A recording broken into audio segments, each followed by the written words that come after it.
Pessoal, uma coisa que também é interessante a gente fazer é criar um método para dividir a nossa matriz. Então, por exemplo, a gente quer dividir em base teste, base de treinamento. E para base teste a gente quer selecionar essas duas linhas. E para base de treinamento quer selecionar essas duas. A gente pode criar um método para dividir. Mesma coisa em colunas, né? Então, se a gente quer separar as classes das variáveis que a gente vai usar como preditoras, a gente precisa separar, né? Por exemplo, isso aqui é classe, essa última coluna é classe, e o resto são as preditoras. A gente precisa separar. Então vamos aqui na classe matrix, nos métodos, eu vou criar um método public matrix, vou dar o nome de lock rows.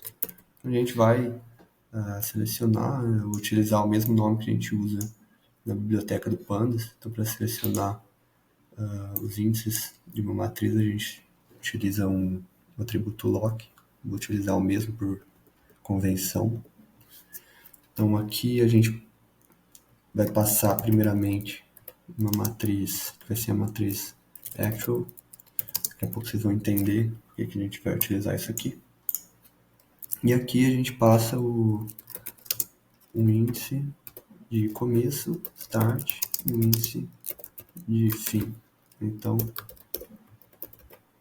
aqui, primeiramente, a gente precisa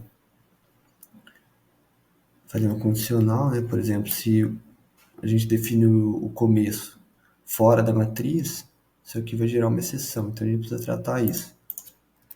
A gente pode colocar uma condicional se, primeiramente, se o fim ele for menor ou igual que o começo, aí não pode, né? Então, como é que a gente vai ter um índice de final antes do começo? A gente pode colocar um OR. Se o índice de começo ele for maior ou igual o actual ponto, o número de linhas da matriz atual, ou seja, se, por exemplo, a gente tiver aqui essa matriz, se o começo for o índice, por exemplo, 0, 1, 2, 3, se o índice for 4, ele vai estourar uma exceção, né? Então a gente precisa prevenir isso e colocando essa condicional. Mesma coisa para o final, se o final for maior do que o número de linhas, a gente também vai estourar essa exceção. Então, throw new legal argument exception. A gente pode colocar range must be within the matrix. Split range. Então, o range do split ele tem que estar dentro da matriz, né? Caso contrário, a gente estoura essa seção. Vamos retornar aqui uma nova matriz. Vamos fazer esse teste. Então, aqui se a gente tentar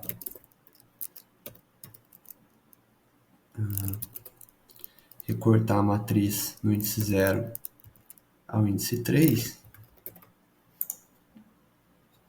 passar a matriz atual, aqui eu vou passar, no caso, a própria matriz X, tá? Depois vocês vão entender o que significa, por que a gente está usando isso. Então aqui não vai gerar nenhum erro. Mas se eu, por exemplo, tentar utilizar um final aqui, vamos supor, 3, e terminar em 2, isso não é possível, né? Então aqui ele vai gerar exceção. Mesma coisa se a gente tiver a matriz, o start, como sendo, por exemplo, 4. Né? Então tem 0, 1, 2, 3. Se for 4, ele está fora da matriz. Vai gerar exceção. Tá, e a mesma coisa se a gente tiver no final fora da matriz. 5. Se for 4, ele vai até aceitar, né? Então, no caso, ele pegaria só essa última linha. Então, beleza, nossa seção está fazendo o papel dela. Aqui a gente pode continuar a definir o método. Então, aqui eu vou criar a matriz, a gente vai retornar, vai ser uma nova matriz. O número de linhas dela vai ser o índice de final menos o índice de começo. E ela vai ter um actual.anyCall,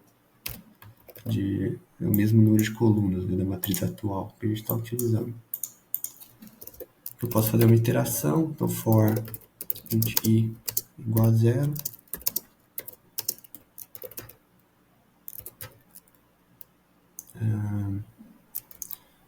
Igual a 0 não, aqui a gente pode utilizar o começo, então a gente vai começar no índice de início e terminar no índice de fim. Então, até o final, incrementa o i. Aí a gente pode utilizar a mesma abordagem que a gente utilizou nos outros, para as colunas.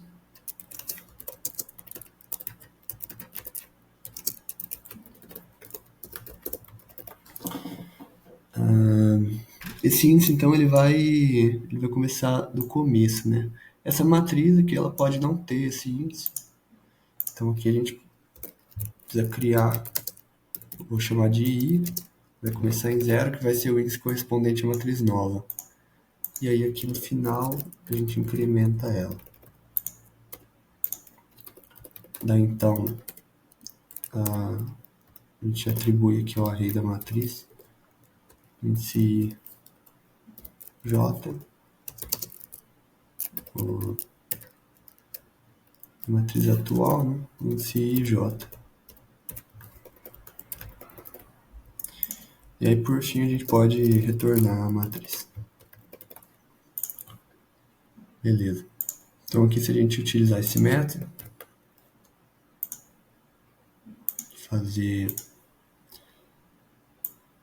utilizar esses parâmetros, a gente vai pegar a última linha. Se a gente pegar aqui do índice 1 ao índice 4, a gente pega essas 3 primeiras linhas. Beleza. E aí agora a gente... Opa, o que aconteceu aqui? 0, 0, 0, 0. Vamos ver por que isso está acontecendo. Mais, join call.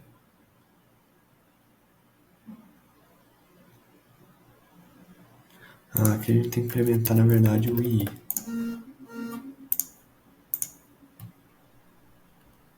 Beleza. Então ele pegou essas 3 primeiras linhas.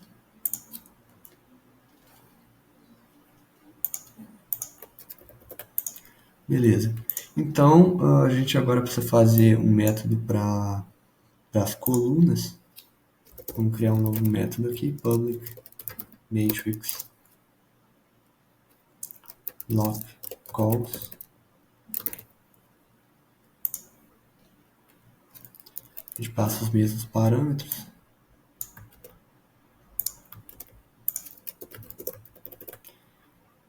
Aqui a gente pode simplesmente retornar,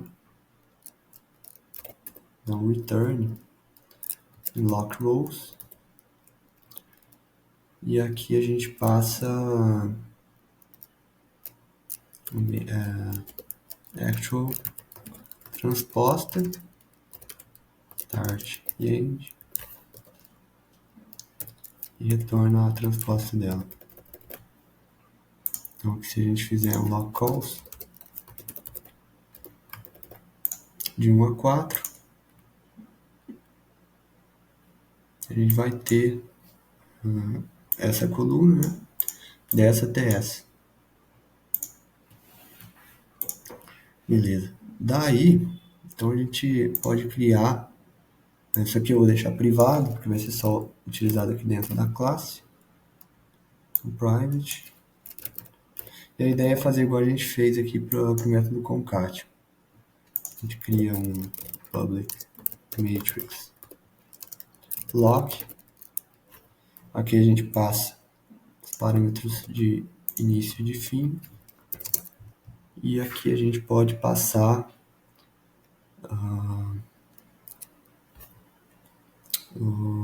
como é que eu chamei aqui? O eixo, né? O axis. Então, int axis.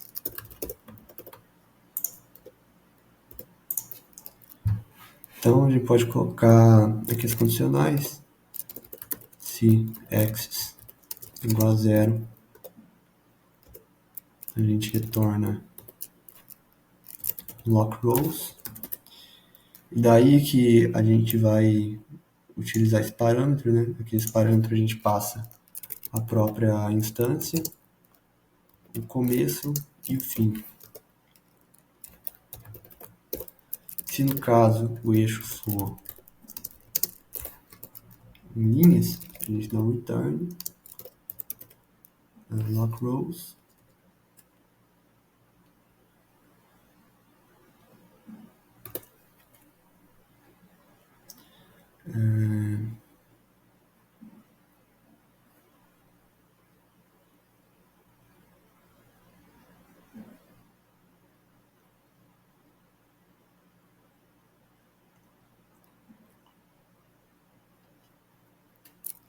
certo?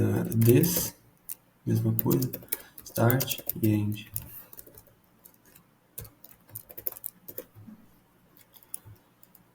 Daí, caso contrário, a gente pode estourar a mesma exceção que a gente estourou aqui, né?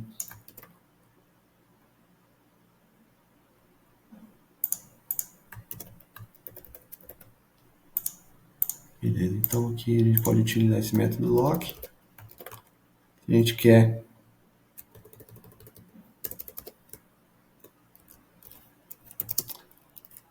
concatenar em linhas, a gente utiliza o 0. E a gente quer dar um split as colunas.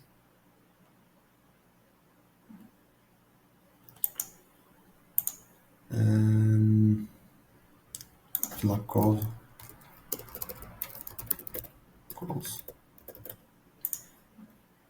A gente utiliza o 1. Beleza? Então a gente vai ficando por aqui. Até o próximo vídeo.